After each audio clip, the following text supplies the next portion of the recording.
চিংড়ি মাছগুলো বানিয়ে নেব। হাত দিয়েই বানিয়ে নেব, কারণ ছোট ছোট চিংড়ি মাছ না, হাত দিয়েই বানানো যাবে। মাছগুলো ভালোভাবে আমি ধুয়ে নেব। এরপর আমি চিংড়ি মাছগুলো ভালোভাবে 2 বার 3 বার করে আমি ধুয়ে নেব।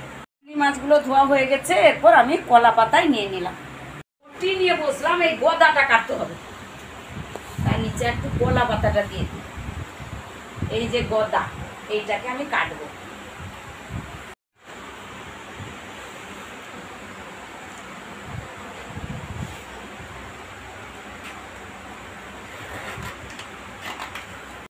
কচুগুলো কাটা হয়ে গেছে, আমি ঝট করে ধুয়ে নিব, কারণ এগুলো কালো পড়ে যাবে।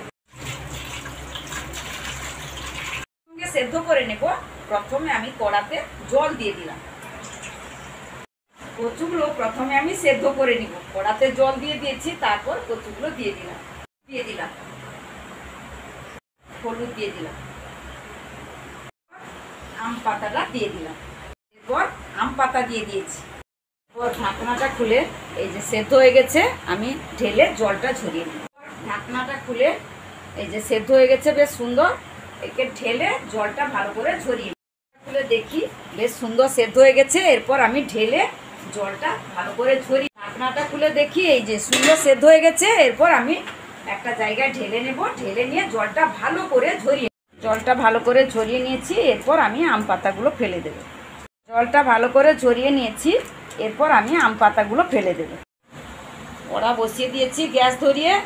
এরপর আমি কড়াটা গরম হতে হতে লবণ এবং হলুদ ভালো করে মাখিয়ে কিছুক্ষণের জন্য রেখে দেব। আমি লবণ এবং হলুদ ভালো করে মাখিয়ে নিচ্ছি। তেল দিয়ে দিলাম।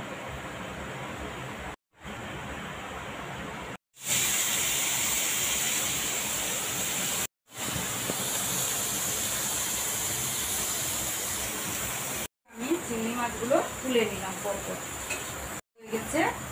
তারপর আমি তুলে নিলাম। আমি তেল দিয়ে দিলাম, তেল দিয়ে দিয়েছি। ফোড়ন দিয়ে দিলাম, এরপর জিরা ফোড়ন দিয়ে দিলাম। এরপর পেঁয়াজ কুচি দিয়ে দিলাম।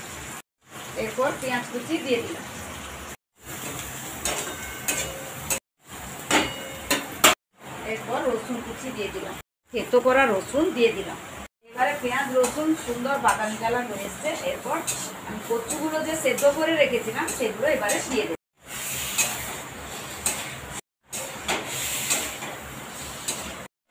এরপর আমি দিয়ে দেব নারিকেল বাটা। আমি দিয়ে দিলাম নারিকেল বাটা। দিয়ে দিচ্ছি লঙ্কা গুঁড়া।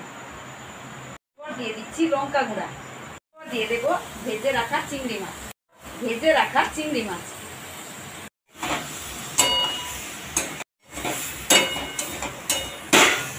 কচু শাক চিংড়ি মাছ দিয়ে রান্না হয়ে গেল। এরপর আমি একটু জিরা গুঁড়া দিয়েছি।